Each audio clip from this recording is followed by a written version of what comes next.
Hey everyone, and welcome back. Ready for another deep dive? Absolutely. Let's do it. Okay, so today we're diving into the world of trade wars. But we're not just looking at tariffs or trade deals. We're going deeper. Sounds interesting. We're trying to figure out how these international disputes over trade are actually connected to something a lot closer to home, rising inequality. Because they are connected, aren't they? That's what we're here to explore. We're digging into the book Trade Wars Are Class Wars by Matthew C. Klein. It's a really provocative look at how choices made by the elite often leave workers and retirees, well, paying the price. It's a perspective we don't often hear. Right. And Klein doesn't just talk about this in theory. He uses history to show how these dynamics have played out time and time again.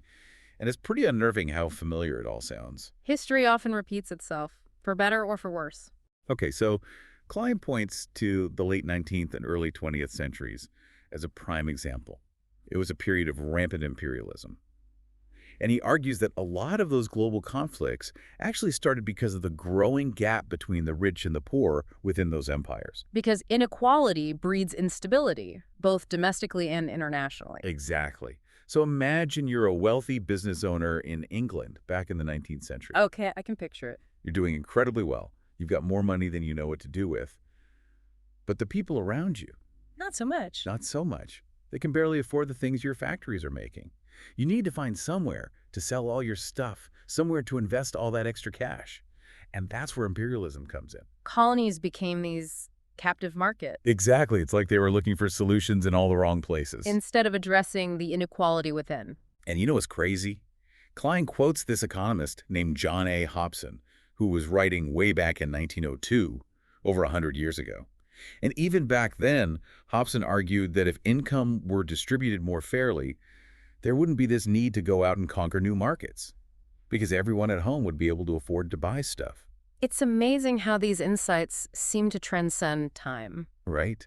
It makes you wonder, what if the real problem isn't a shortage of resources or opportunities, but a shortage of fairness? And when those in power choose to ignore those disparities, when they prioritize their own interests over the well-being of the many, Things tend to blow up. it's a pattern we see throughout history, and one that should give us pause today as we grapple with these very same challenges on a global scale. So are you saying we're basically repeating history, just on a much larger scale? It's definitely a chilling thought. And what's even more unsettling is that we might be seeing some of those same patterns playing out today. You were talking about China. Exactly, because when we talk about trade wars in the 21st century, it's kind of impossible to not talk about China. Right. So how does China fit into this whole trade wars or class wars thing? Well, Klein argues that China's economic model is a big part of the problem. They're so focused on investment and exports. Yeah, that's how they've achieved such incredible growth, right? Right. But it's created a lot of inequality, too. Right. Meaning a lot of people in China haven't actually benefited from all that growth. Wages haven't kept up. Exactly. They've got all this production capacity, all these goods flooding the global market, but a huge chunk of their own population can't afford to buy any of it. So they have to find other markets for all those goods. Exactly. That's where the trade tensions come in. Because if people in your own country can't afford to buy what you're producing, you need to find someone else to buy it. Precisely. Klein's point is that China's massive trade surplus isn't just some strategy to dominate the global economy. It's more complicated than that. Way more complicated. It's a byproduct of these internal imbalances that are created by the Chinese government's choices. So what are some of those choices? What kind of policies are we talking about here? Well, one really stark example is this thing called the hukou system. The what? The hukou system. Basically, it's like an internal passport. An internal passport. Yeah, it limits where people can live and work. It's designed to control migration from rural areas to the cities. Oh, right. I've heard of that. Yeah. But they've been reforming it, haven't they? They have, but it's still created this two-tiered labor market, Which means? which means wages are kept artificially low for a lot of people. And if wages are low, people can't buy as much stuff, right? Makes sense. And then there's China's state-controlled financial system. What about it? Well, it tends to funnel capital towards these favored industries and state-owned enterprises. Instead of letting the market decide where the money goes. Exactly. So again, it's about who benefits from the system, right? So it's not just about how much wealth a country generates, but how that wealth is distributed. Exactly. And when you have a system where the benefits of economic growth are only going to a select few, It creates all sorts of problems. Exactly. And those problems don't stay within a country's borders. They spill out into the global system and create the conditions for these trade wars. So it's like a vicious cycle. Exactly. And it's not just about China. This is a global phenomenon. It's about recognizing that inequality anywhere is a threat to prosperity everywhere. Okay, so we've talked about how inequality in countries like China can lead to trade wars. Mm. But there's something else I've been thinking about. What's that?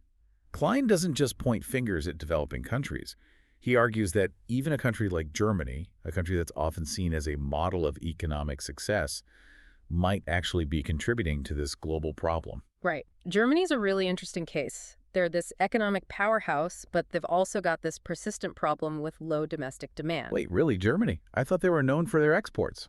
They are. But Klein says that a lot of Germans don't actually have that much spending power. And he points to a bunch of different policies that have contributed to that. Like what? What kind of policies? Well, he starts by looking at German reunification back in 1990. The fall of the Berlin Wall. I never thought about it like that. Right. It was this huge moment, but it led to some pretty significant economic challenges. Like what? Well, for one thing, wages in the former East Germany were much lower than in the West. And that created a lot of pressure to keep wages low across the board. So even though the country was unified, there was still this economic divide. Exactly. And then you have the Hartz reforms, which were introduced in the early 2000s. Where were those? They were basically a series of reforms that were supposed to make the labor market more flexible. Flexible. Right, like make it easier for companies to hire and fire people. Okay. But these reforms also made it harder for people to get unemployment benefits. Oh, so they reduced the social safety net. Exactly. And to top it all off, Germany has this thing called the debt brake. The what? The debt brake. It's this rule that basically prevents the government from borrowing too much money. So they can't really spend their way out of a recession. Pretty much. So when you put all of these policies together, you end up with a situation where a lot of Germans just don't have that much money to spend. So they can't afford to buy a lot of stuff, Right. which means there's less demand for goods and services. It is exactly. And because Germany is such a huge part of the global economy, that lack of demand doesn't just disappear. It gets pushed outwards. On to everyone else. Exactly. It's like if you squeeze a balloon in the middle, all the air has to go somewhere. In this case, it ends up inflating these global imbalances that can lead to Trade wars. Exactly. And that brings us to the United States. We've talked about how China and Germany might be contributing to this global problem, but what about the U.S.? What's our role in all of this? Well, we're the ones who are supposed to benefit from free trade. Right. We're the winners of globalization. Right. That's what we always hear. But Klein argues that being the world's reserve currency can actually be a curse in disguise. A curse. How so? Think about it this way. When countries like China and Germany have all this extra money, where do they put it? I don't know where. They put it in U.S. dollars. Yep. In U.S. Treasury bonds, real estate, all sorts of assets, because everyone wants to hold U.S. dollars. Right. The U.S. dollar is seen as a safe haven. Exactly. But what Klein argues is that this constant influx of foreign capital has actually made the U.S. really vulnerable. Vulnerable how? Well, for one thing, it's fueled all sorts of asset bubbles. Like the housing bubble that led to the 2008 financial crisis. Exactly. And it's also encouraged risky lending practices, because when there's so much money sloshing around, people start making bad decisions. Wow. So what you're saying is that this whole system is kind of rigged? Well, rigged might be a strong word, but it's definitely imbalanced. And those imbalances have real consequences for real people. So what can we do about it? Well, that's the million-dollar question, isn't it? Klein argues that we need a fundamental shift in thinking. We need to start prioritizing people over profits. We need to make sure that the benefits of economic growth are shared more equally. That sounds pretty utopian. It might, but if we want to avoid sleepwalking into another global conflict, we need to start having some tough conversations about how we can create a more just and sustainable world. And I think that's something we can all agree on. It's definitely a lot to think about. Trade wars, inequality, the future of globalization. These are huge, complex issues. Yeah. But understanding how they're all connected is the first step towards finding solutions. Absolutely. So to all our listeners out there, what are your thoughts on all of this? What resonated with you? What are you still grappling with? We want to hear from you. Join the conversation online and keep those deep thoughts flowing. And until next time, stay curious.